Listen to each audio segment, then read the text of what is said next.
Teman-teman, dalam penganalisan secara statistis ini memang tidak bisa dilakukan secara langsung begitu saja.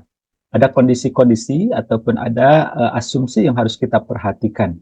Nah, untuk penganalisisan data hasil daripada desain acak sempurna ini, ada beberapa asumsi yang harus teman-teman perhatikan di dalam pengerjaan analisisnya nanti.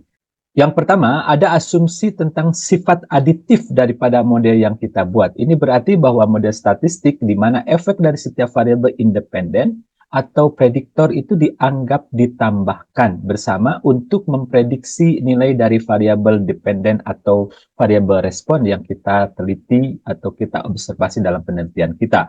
Misalnya YIJ sama dengan mu ditambah tau I ditambah epsilon IJ. Jadi YIJ inilah yang kita maksudkan sebagai variabel dependen atau variabel respon kita. Di mana variabel respon itu merupakan akumulasi atau penambahan dari faktor-faktor yang ada di dalam model tadi. Ada mu ditambah tau I ditambah epsilon IJ. Jadi inilah sifat atau asumsi dari sifat aditif dari model yang kita pergunakan di dalam penelitian kita. Yang kedua, ada yang disebut dengan linearitas model.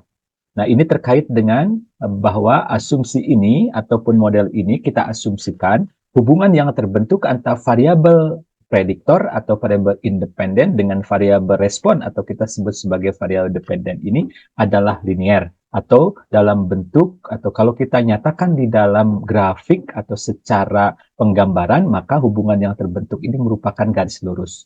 Ya, ini persis dengan pembuatan kurva ataupun pembuatan persamaan di dalam atau secara matematis, di mana teman-teman bisa saja untuk hubungan antara dua aspek atau dua faktor itu bisa berupa garis lurus, berupa garis lengkung, gitu ya. Nah, untuk linearitas model ini dapat kita lihat dari faktor-faktor yang dibuat sebagai persamaan model tadi. Kalau tidak ada yang pangkat atau ordonya lebih dari satu, gitu ya, tidak ada misalnya kalau ada tau I kuadrat berarti itu bukan linear karena pangkatnya 2. Nah, tapi kalau yang linear itu adalah pangkatnya cuma 1. Maka ini kita sebut sebagai asumsi linearitas model. Jadi hubungan yang terbentuk antara variabel respon dengan variabel prediktor itu adalah berupa garis lurus.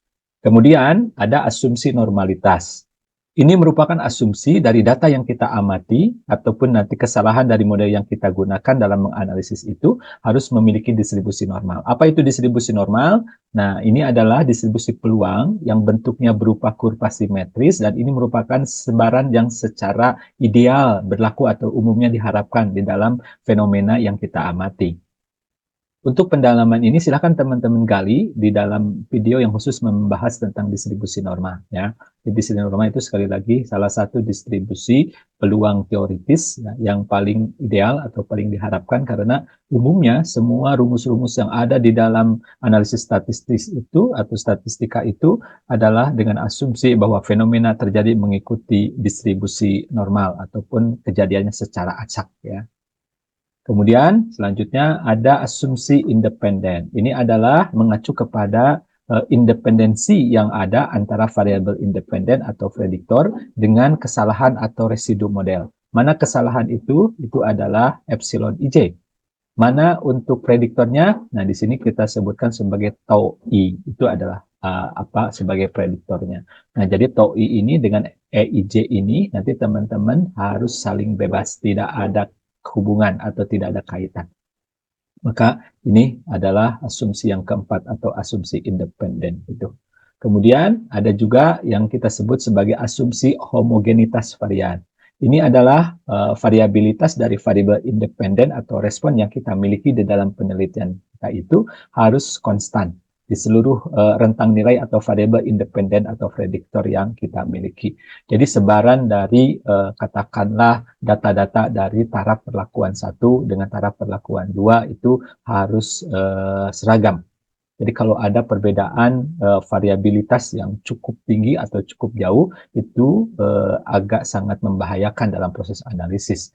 Karena apa? Ingat teman-teman, sepertinya saya di pertemuan terdahulu sudah menjelaskan bahwa basic daripada analisis yang dilakukan di statistika itu adalah yang perlu diperhatikan sekali adalah variabilitas yang terjadi di unit observasi kita. Karena semakin bervariasi unit observasi kita, maka kita akan semakin tinggi tantangan untuk membuat sebuah kesimpulan.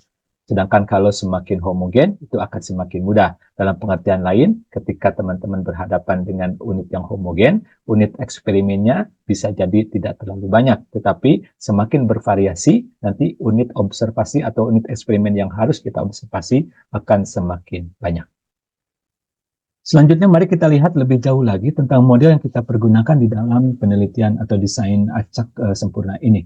Kalau kita misalnya mendapatkan model YIJ sama dengan mu ditambah tau I ditambah EIJ seperti ini, maka ini adalah model yang sifatnya linear dan bersifat aditif, teman-teman. Saya akan menguraikan, jadi YIJ ini yang kita sebut sebagai variabel yang dianalisis dan kita asumsikan berdistribusi normal ini. YIJ ini yang kita sebut tadi variabel respon atau variabel dependen dari penelitian yang kita buat ini.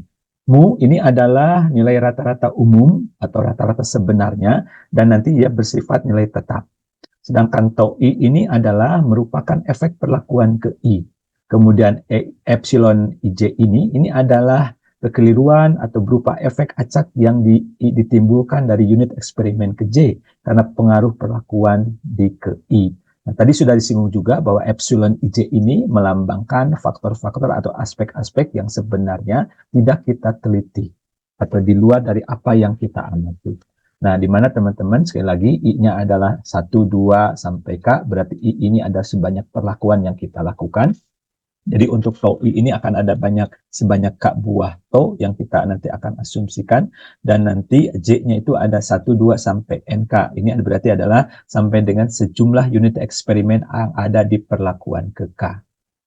Nah, teman-teman, sekali lagi, epsilon IJ ini juga berisi efek-efek lain di luar faktor-faktor dari variabel yang kita masukkan dalam model kita.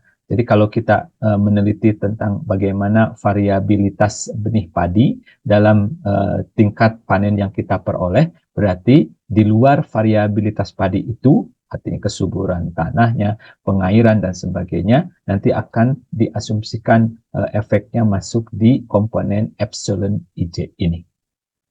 Nah, teman-teman, perlu kita pahami juga bahwa pengacakan yang kita lakukan itu juga akan mengharapkan efek-efek yang di luar dari faktor yang kita masukkan atau kita amati di dalam penelitian kita, nanti akan masuk ke dalam epsilon IJ ini, dan nanti kita harapkan pengaruhnya itu tidak akan memberikan pengaruh besar ataupun diminimalisir pengaruhnya kepada hasil akhir pengamatan kita, atau kalau bisa ini kita hilangkan.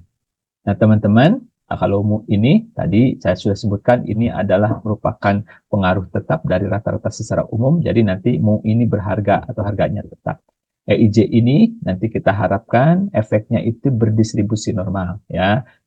Berdistribusi normal identik dengan rata-rata 0 dan variansnya adalah sigma epsilon kuadrat.